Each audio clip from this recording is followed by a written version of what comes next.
نیکی کبھی بھی ضائع نہیں جاتی، پھر اس نیکی کو تم کتنا بھی چھوٹا کیوں نہ سمجھو۔ احساس کبھی بھی ضائع نہیں جاتا، اللہ کی مخلوق پر رحم کبھی بھی ضائع نہیں جاتا۔ یہاں تک کہ اگر تم کسی کے لیے کچھ نہ بھی کر سکو لیکن اس کے لیے صرف دعا کر دو تو وہ دعا اس سے بھی پہلے تمہارے اپنے حق میں قبول ہوتی ہے۔ انسان کو خوش کرنے کے لیے بس الفاظ ہی تو چاہیے ہوتے ہیں، بس چند میٹھے بول اور کوئی زندگی کی طرف واپس لوٹ آتا ہے۔ تو پھر سوچو، کوئی اگر تمہاری اس اچھائی کی وجہ سے تمہارے لیے تمہارے حق میں دعا کرے، اپنی نمازوں میں، اپنی تسبیح کے دانوں میں، تہجد کے سجدوں میں، سرد راتوں میں، یہ دعائیں تو ایسی دعائیں ہیں جو تمہیں کہاں سے کہاں پہنچا دیں، تم تو یہ سوچ بھی نہیں سکتے۔ ایک ٹوٹے ہوئے دل سے نکلی ہوئی دعا اللہ تک رسائی رکھتی ہے، تو پھر سوچو اس دعا سے تمہاری کتنی ادھوری دعائیں پوری ہو سکتی ہیں۔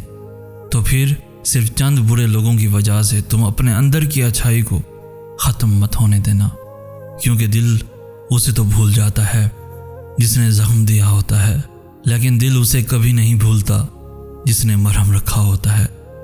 دل اچھائی کو کبھی نہیں بھولتا، پھر برائی اس پہ کتنی ہی حاوی کیوں نہ ہو جائے۔ تو تم آہوں میں نہیں، ہمیشہ دعاؤں میں رہنا، کیونکہ دعاؤں کو اللہ ہمیشہ اپنے قریب رکھتا ہے، اور دعاؤں میں رہنے والوں کو بھی جو تم دیتے ہو وہی تم تک واپس آتا ہے، اور اگر وہ کوئی نیکی ہو تو دگنی چگنی ہو کر واپس آتی ہے، اتنی جتنی تم نے کی ہی نہیں ہوتی۔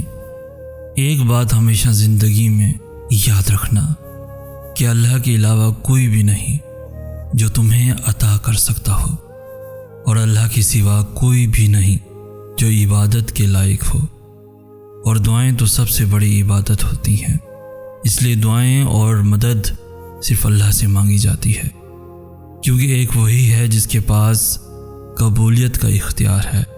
اس کے سوا دو جہانوں میں کوئی بھی ذات ایسی نہیں جو تمہیں تمہاری چاہ دے سکے یا جو کون پر دسترس رکھ سکے۔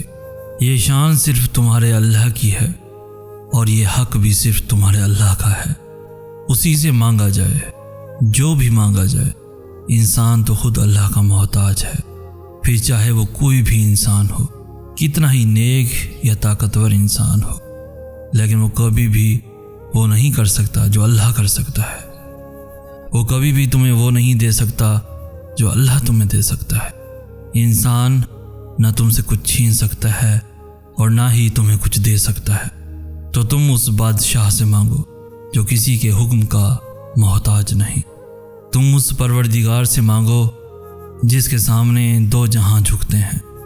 جب تم اس رب سے ڈائریکٹ میٹنگ کر سکتے ہو تو پھر کسی اور کو کیوں اس میں شامل کرنا، یا کسی اور سے کیوں کہنا کہ تم میرے لیے اللہ کو مناؤ۔ تم خود مناؤ، کیونکہ وہ تمہارے منانے سے ہی مانے گا۔ اور اگر اللہ یہ چاہتا کہ تم اس کے بندوں سے مانگو یا اس کے بندوں کے ذریعے مانگو تو اللہ قرآن میں کبھی یہ نہیں فرماتا کہ تم اللہ کے سوا کسی کو نہ پکارو، کیونکہ کوئی بھی نہ تمہیں نفع دے سکتا ہے اور نہ ہی نقصان پہنچا سکتا ہے۔ لیکن پھر بھی اگر تم نے ایسا کیا تو تم ظالموں میں سے ہو، اور مدد تو صرف اللہ ہی کی طرف سے ہوتی ہے۔ اور یاد رکھو، چیزیں ہمیں دیکھنے سے مشکل لگتی ہیں کیونکہ ہم انہیں اپنی طاقت کے لحاظ سے دیکھتے ہیں، اس لیے اکثر جلدی مایوس ہو جاتے ہیں اور ہمت ہار بیٹھتے ہیں، کیونکہ ہم انہیں اللہ کی نظر سے اور اس کی طاقت سے نہیں دیکھتے۔ ہم جلد باز ہیں، اس لیے فوراً شروعات سے ہی اختتام کا نتیجہ نکال لیتے ہیں، حالانکہ اللہ تو اختتام کے بعد بھی کہانی بدل سکتا ہے۔ اللہ تو جہاں سے اور جب چاہے کہانی کا رخ کسی بھی سمت کو موڑ سکتا ہے۔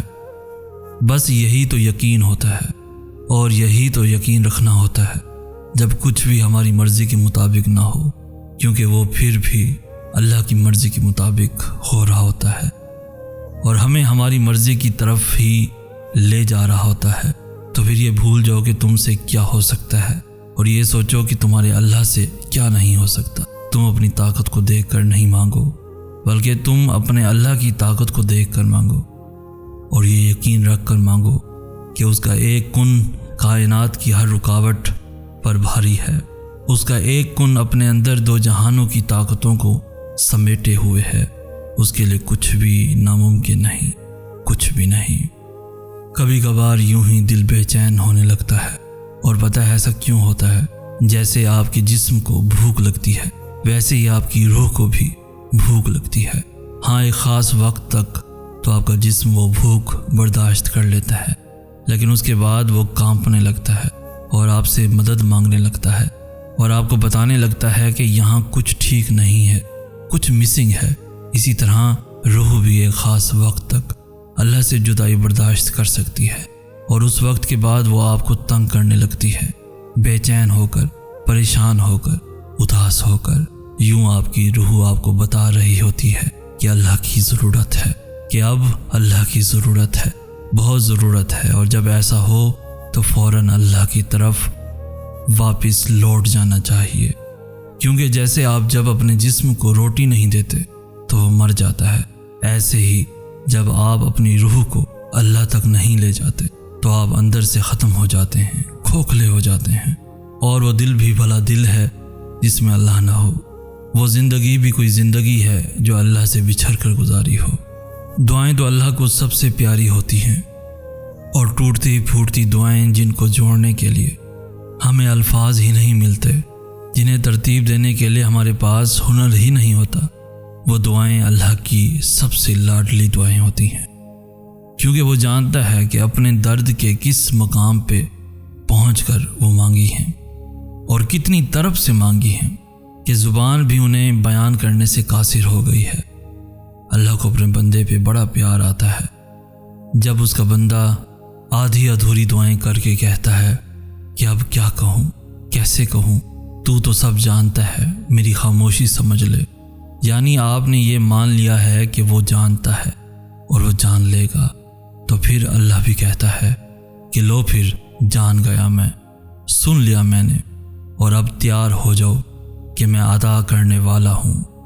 تمہاری ساری بے ترتیب دعاؤں سے تمہارے نصیب کو ترتیب دینے والا ہوں۔ اور پھر کیسے چیزیں اپنی جگہ پر واپس آ جاتی ہیں، اور کیسے دل کی بکھری ہوئی دعائیں سمٹ جاتی ہیں۔ ہم تو دیکھتے ہی رہ جاتے ہیں۔ میرے پیارے اللہ کے سارے کام ہی بڑے پیارے اور انوکھے ہوتے ہیں، تو پھر مانگتے رہیں، الفاظ نہ ملیں تو رو دیں، کیونکہ وہ سب سمجھتا ہے، وہ تو چونٹی کی دھڑکن بھی سنتا ہے۔ ہمیں تو پھر اس نے اشرف المخلوقات کا درجہ دیا ہے، ہم سے تو پھر اس نے سب سے زیادہ محبت کی ہے۔ دعائیں یا تو آپ کے نصیب کو ترتیب دے کر آپ کے مطابق کر دی جاتی ہیں، یا پھر آپ کو ترتیب دے کر اللہ کے مطابق کر دیتی ہیں، لیکن رد کبھی نہیں ہوتی۔